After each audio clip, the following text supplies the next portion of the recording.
A continuación, Quito con Marjorie.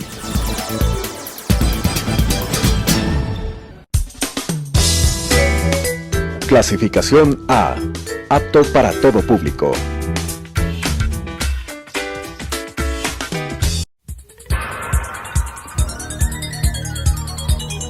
Las opiniones vertidas en este espacio por la producción y dirección del programa son de exclusiva responsabilidad de sus autores y de quienes intervienen en ellos.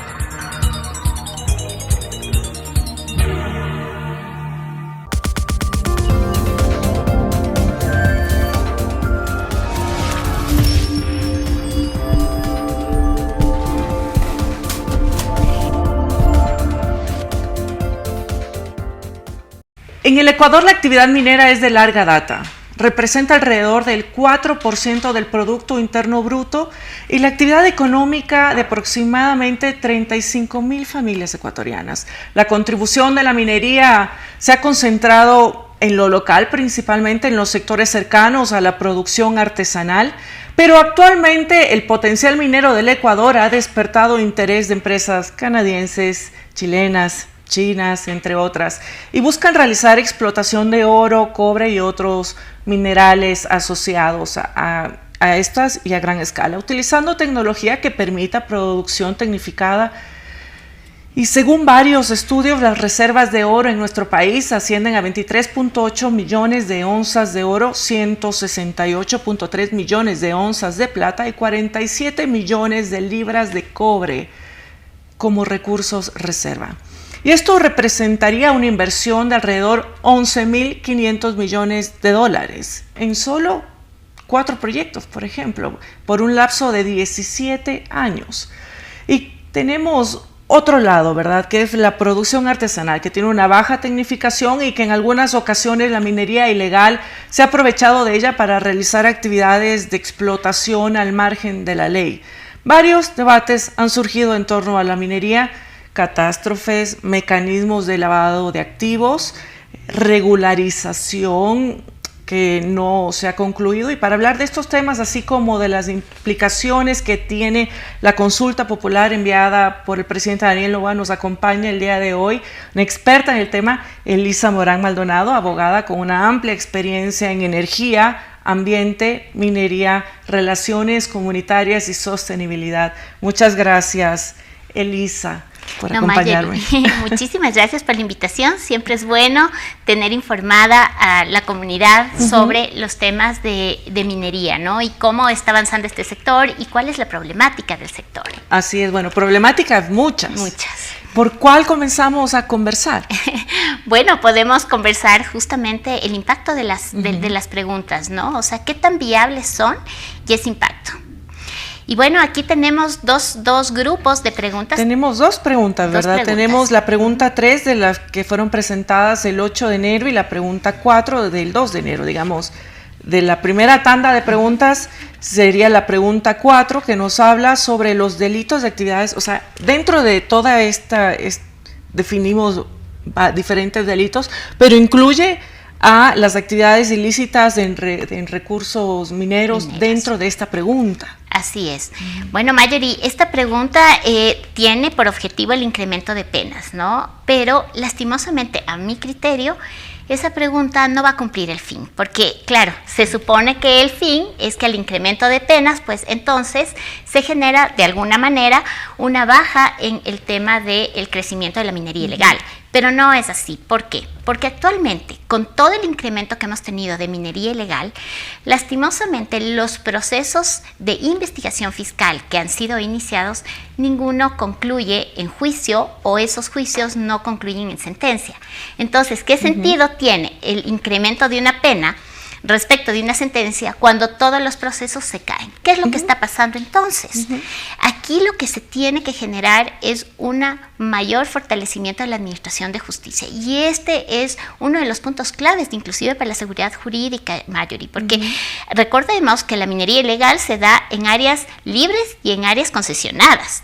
Entonces, ¿qué seguridad jurídica tú le das a un titular minero que tiene que cumplir con pagos al Estado, con informes al Estado y el cumplimiento de unas normativas transversales como la ambiental, por ejemplo, y la de agua? Y en este sentido, tienes minería ilegal. Cuando tú haces la denuncia, no prospera. Y aquí sería bueno establecer dos temas. Lo que corresponde a las denuncias de carácter administrativo, que se llaman amparos administrativos, que justamente la ley de minería prevé. Esos amparos administrativos prácticamente los funcionarios y la norma te pide nombre, apellido, nombres completos, apellido, número de cédula del minero ilegal, lo cual es imposible llegar a obtenerlos. Por lo tanto, se archivan esas denuncias. Como no se completó dentro del plazo señalado por el funcionario, se archivan. Entonces, poquísimos son los casos de amparos administrativos. Y por otro lado, como ya hemos visto, los temas de investigación fiscal ya desde el lado del cometimiento del delito mismo establecido en el Código Orgánico Integral Penal, y donde no prosperan estas investigaciones. Entonces, no es una forma de frenar. Y esto denota el desconocimiento que se está generando a quien ha hecho las preguntas respecto de cómo se está manejando la minería ilegal. Yo te iba a decir, es decir, hay una falta de conocimiento y especificidad. ¿Cómo lo corregimos ahora? Claro, yo creo que en estos momentos que vive el Ecuador tenemos ya que hablar de una administración de justicia especializada, Marjorie. No puede ser que un juez de niñez y adolescencia, por ejemplo, que conoce amparos constitucionales, tenga que fallar sobre temas mineros. Imposible. Ya las regulaciones son vastas, los criterios, los principios constitucionales sí requieren una especificidad en el conocimiento para poder aplicar adecuadamente la sana crítica que corresponde a los administradores de justicia. En este sentido, entonces, es importante capacitar y especializar a los administradores de justicia en este sentido, ¿no? Y yo sí creo que ahora se está hablando que no hay precisión en cuanto a que la minería ilegal es financiada por los narcos, ¿no? Y el narcoterrorismo y todo esto va asociado a la minería ilegal. Empezando por ahí, entonces creo que los jueces deben ser jueces sin rostro. Y por otro lado, sí capacitando a nuestras autoridades. El otro día yo escuchaba una entrevista a un general del ejército y él se refería a que el financiamiento de la minería se da justamente por narcotráfico. Y me da mucha pena porque puso en el concepto de minería general. Entonces tenemos que, así nos tome 2 segundos, hacer esa diferencia. No es lo mismo, la minería legal está regulada, la minería ilegal no está regulada y tiene que darse un tratamiento. Y aquí viene otro tema mayor importante. ¿Cuál es el tratamiento que tiene que darse? Entonces, una cosa son las penas punitivas, justamente, que se enmarcan en los delitos, pero otra cosa es cuál es la estrategia para frenar. Aquí tenemos que entender que hay un catastro minero cerrado por realmente berrinche, porque no cabe otra, de la CONAIE, de las comunidades indígenas. Y en este sentido, también es un factor determinante en el crecimiento de la minería ilegal. Si yo no le doy opción a una actividad minera de alguien que sí quiere hacerlo bien, entonces probablemente va a ser minería ilegal. Entonces hay que diferenciar en una estrategia lo que es minería informal, minería irregular y lo que es minería ilegal. Creo que si se hace este análisis más profundo, probablemente gastaríamos menos recursos, se atacaría realmente a la minería ilegal financiada por narcotráfico y de esta manera seríamos mucho más eficientes. Y tenemos otra pregunta, que es la pregunta 3, enviada el 8 de enero de este año, que hace referencia a las zonas de interés nacional. Esta pregunta, desde tu perspectiva, pues está bien planteada, sí va a dar buenos resultados.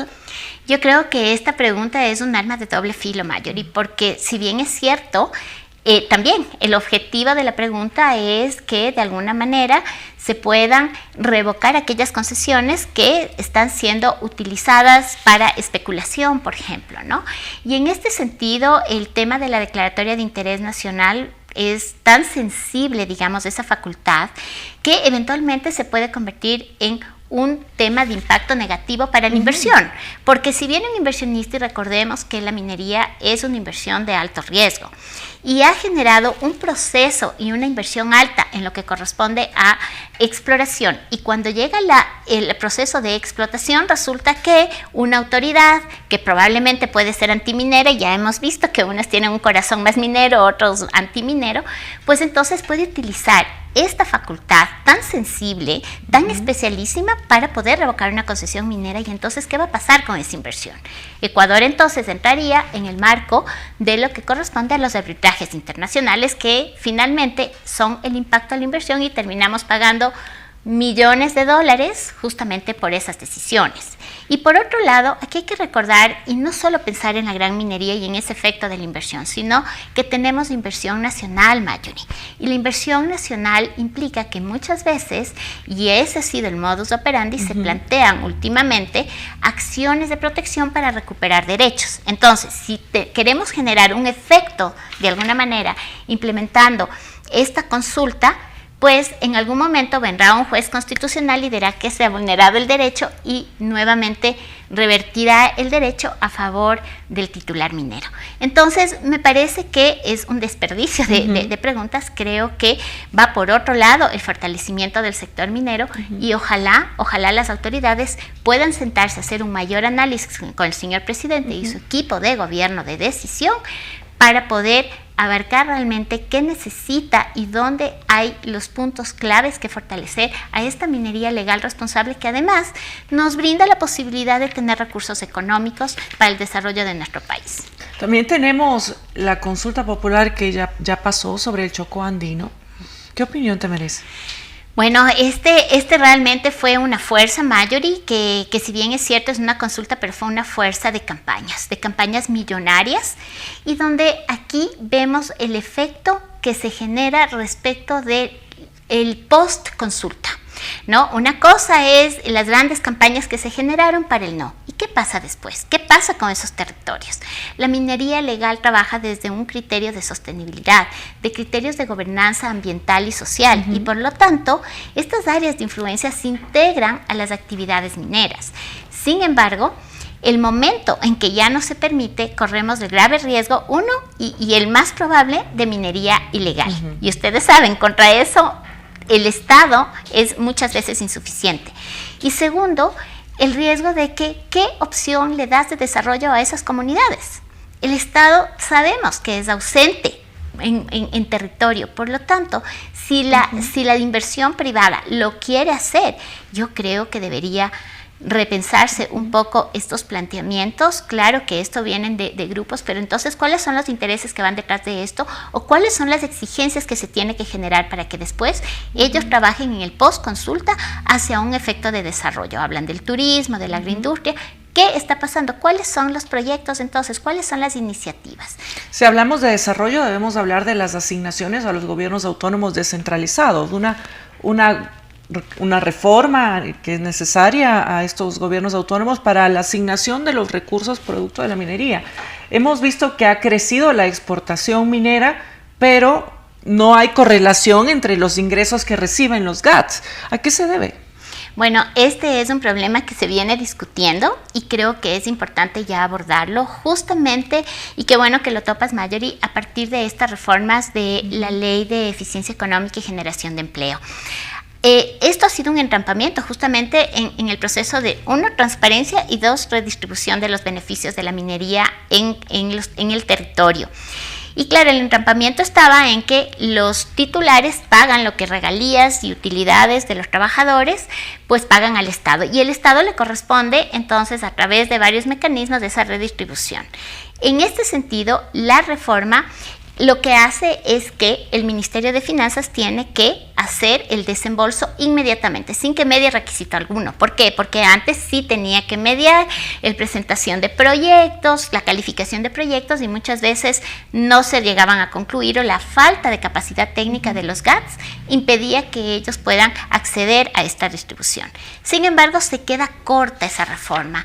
¿Por qué? Porque solo habla de los GATS en general, pero no reforma el artículo en lo que corresponde a municipalidades amazónicas, a GATS amazónicos, que ellos están sujetos a la Ley Orgánica de Circunscripción Territorial Amazónica, y en este sentido no se reforma esa norma. ¿Por qué? Porque si bien es cierto, le van a asignar directamente a la Secretaría Técnica Amazónica, esta a su vez tiene que transferir a un fondo común. El fondo común es el que se encarga de hacer la distribución, es decir, es un intermediario, es un siguiente nivel de distribución. Y ese no se reformó y tiene que seguir cumplir la norma de finanzas públicas, el reglamento y los lineamientos que la autoridad de planificación establezca. Entonces, finalmente, va a pasar lo que ha venido pasando. Se termina y concluye el año fiscal y al final del día no se distribuyen o se distribuyen en menor proporción, porque claro, se va mermando los porcentajes. Y además, aquí es un llamado a la transparencia. El gobierno, las empresas tienen que transparentar los pagos que hacen justamente al Estado y cuáles corresponderían en porcentaje, en proyección de porcentaje a los GATS correspondientes. Y en este sentido creo que es importante porque efectivamente hay algunas preocupaciones de los GATS amazónicos con los que yo he tenido contacto respecto de que hay un incremento de exportaciones, pero resulta que en vez de incrementar su ingreso, ahora se está disminuyendo. ¿Qué está pasando? ¿Cómo está manejándose esa estructura financiera? Creo que es importante empezar a transparentar. No podemos caer en la misma situación del petróleo, que esos territorios probablemente siguen en las mismas condiciones de hace varias décadas. No, la minería tiene que reflejarse ahora y sostenible para que el proyecto, por el tiempo en la vida del proyecto, mínimo 30 años. Y eso es lo que tiene que ser el objetivo a cumplir. ¿Existe falta de conocimiento o de especificidad, como hablamos, que es tan necesario? Y hay una confusión, se maneja el tema petrolero como si fuera el minero, inclusive en la contratación, cuando uno no responde al otro. ¿Qué hacemos con esto? ¿Y cómo logramos diferenciar y ante la opinión pública también demarcar con claridad pues, las diferencias y las necesidades de que sean abordados cada uno por su rama? Bueno, este es un punto importante, Mayuri, porque efectivamente nosotros tenemos una cultura petrolera, hemos vivido las últimas décadas justamente del petróleo, entonces estamos acostumbrados a tener una modalidad contractual con el petróleo. ¿Qué pasa con la minería? La minería en ninguna parte del mundo suscribe contratos, ¿no? Se le otorga derechos, obviamente están regulados, pero no suscribe contratos, a diferencia de nuestra ley de minería desde el 2009, donde establece dos tipos de contrato. Cuando se termina la exploración, señala que tiene que suscribir la gran minería un contrato de explotación. Ese contrato de explotación justamente en virtud del cual está explotando EXA en el proyecto Mirador y en el que está explotando Lundin en el proyecto Fruta del Norte. Pero también prevé otro tipo de contrato que es el de prestación de servicios. Es decir, teníamos en el 2009 este auge de cambiar de modalidad de los contratos petroleros de participación, cambiaron al de prestación de servicios, donde varias empresas petroleras decidieron no continuar en el país, retiraron su inversión porque no estaban de acuerdo en ese tema contractual. Pero lo mismo quisieron aplicarlo y por lo tanto están regulados en la ley de minería. Pero este es realmente un desatino porque la minería en el mundo no se maneja con contratos de prestación de servicios. Hay otros tipos de manejos contractuales de parte del titular para poder desarrollar el yacimiento, pero no el contrato de prestación de servicios. Entonces aquí creo que hay una confusión y nuevamente eso se vuelve un arma de doble filo para la autoridad o una política que tenga un desconocimiento. Ahí nuevamente caemos en la necesidad de la especificidad, de la especialidad, de escuchar a los actores del sector minero, que dónde está el entrampamiento y dónde están las soluciones o al menos las iniciativas de solución. ¿Cuáles son estas iniciativas de solución que debemos dar paso sí o sí? Sí. Bueno, primero yo creo que es empoderar al presidente de la República. Creo que esta es una decisión política, Mayuri. La norma está, la Constitución establece que las actividades mineras se pueden realizar como los sectores estratégicos están debidamente regulados, pero el poder desarrollarlos es una decisión que viene de la cabeza, del Ejecutivo. El presidente es el que tiene que poner la pauta para poder generar una hoja de ruta adecuada y obviamente su su ministro o ministra es quien tiene que ejecutar esa hoja de ruta. Esa hoja de ruta tiene que permitir una seguridad jurídica. Hablamos de que los proyectos mineros son proyectos a largo plazo, por lo tanto supera ministros, supera subsecretarios, supera presidentes. Por lo tanto, creo que es deber del actual presidente poner esa hoja de ruta a largo plazo, que sea sostenida y que sea tan buena como para que los siguientes que vengan no la cambien, y que asegure seguridad jurídica, fortalecimiento institucional. Realmente nuestras instituciones son muy débiles en cuanto a la parte técnica y en cuanto a la parte ética, sobre todo el organismo de control, ¿no? Se ha perdido totalmente el sentido ético. Encontramos que están coludidos mineros ilegales, funcionarios, autoridades, es decir... Exacto, están todos como mezclados, entonces uno no sabe, trabajan para el Estado, trabajan para el minero ilegal, ¿no? Y este es un secreto a voces, o sea, no lo digo yo, todo el sector lo conocemos, lo sabemos, y es importante que la ciudadanía conozca. Por eso es importante esta diferenciación y el fortalecimiento, ¿no? Hay que hacer una buena depuración y ciertas normas, obviamente, en función de las atribuciones y de la ejecución de las actividades de los funcionarios. La otra, la especialidad de la Administración de Justicia. Y lo otro, la redistribución, la transparencia en la distribución de los ingresos, justamente que van hacia el desarrollo de estas comunidades de las áreas de influencia. Otro de los temas que se habla cuando hablamos de generación de inversión a través de la minería es la importancia de la consulta previa, libre e informada. Un término que ha sido políticamente también muy utilizado en los últimos años. ¿Cómo estamos en eso? Bueno, ese es un desafío grande que tiene actualmente el gobierno. ¿Por qué? Porque ya ha venido pateándose comúnmente, como se dice, el tema, pero creo que es importante, y esto es parte de la seguridad jurídica. Las empresas de gran minería no lo temen, lo que necesitan es la normativa. Y la normativa ya tiene que generarse. Ha habido incumplimientos del lado del Ejecutivo, después del lado de la Corte Constitucional a la Asamblea, y la Asamblea ahora está en deuda. Hay varios proyectos y creo que es un deber conjunto de todos los actores del sector poderlo sacar esto adelante, ¿no? Hay una normativa internacional que tiene que cumplirse, como el convenio de la OIT 169. Que dejemos de descubrir el agua tibia, que a veces nos encanta enredarnos en esto. Ya existen justamente casos similares en Latinoamérica que podemos tomar lo bueno de eso en aplicación de esta normativa internacional y de estos convenios, y que nos permita llegar a tener esta norma para que los inversionistas la puedan cumplir, y además que puedan conocer estas comunidades, tengan la opción de conocer cuáles son estos procesos, qué es lo que requieren, porque aquí hay un tema mayor y súper importante. No, ojo, que no es una consulta de si quiero o no quiero, no. No es una dicotomía, y el problema es que nos han puesto a elegir siempre en dicotomías, cuando pues, aquí hay muchos grises en el camino, ¿verdad? Exacto. Entonces, la consulta previa y informada tiene por fin llegar a acuerdos. Entonces dice que el Estado tiene que hacer su mayor esfuerzo en poder establecer los acuerdos con las comunidades. Entonces, yo planteo el proyecto, y a partir de eso, ¿cuáles son los acuerdos que yo quiero para beneficio mutuo? Es un ganar-ganar. Entonces, eso tiene que conocer. Ese es el principio de la consulta previa y informada, y por eso entonces no es una consulta popular de si quiero o no quiero el proyecto. Elisa, estamos por terminar el programa. Muchas gracias por la lucidez de tus conceptos. Déjanos un mensaje final. ¿Cómo vemos el sector minero? Tú lo has mencionado, es a largo plazo. ¿Cómo lo vemos? Bueno, lo vemos como una oportunidad de desarrollo para el Ecuador, una oportunidad de empleo para los ecuatorianos, una oportunidad de conocimiento para los jóvenes, Marjorie. Somos un país que estamos cambiando, que estamos evolucionando, y tenemos que justamente estar abiertos a estos procesos de conocimiento. Así que yo creo que es una oportunidad y debemos verlo así.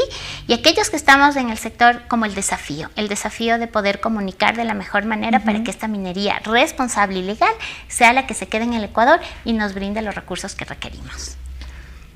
Amigas y amigos, la minería ha generado un amplio debate por muchos años, y Elisa Morán impulsa la minería responsable social y ambientalmente, y nos recomienda los ejes en donde debemos centrar la gestión pública: seguridad jurídica, fortalecimiento institucional, fortalecimiento especializado en la administración de justicia.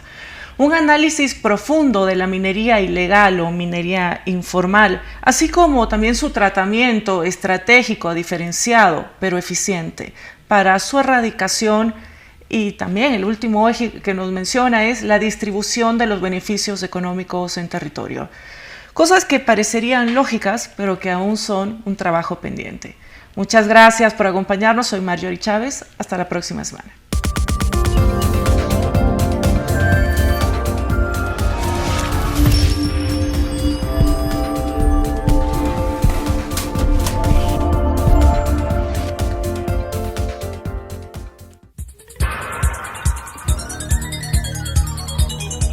Las opiniones vertidas en este espacio por la producción y dirección del programa son de exclusiva responsabilidad de sus autores y de quienes intervienen en ellos.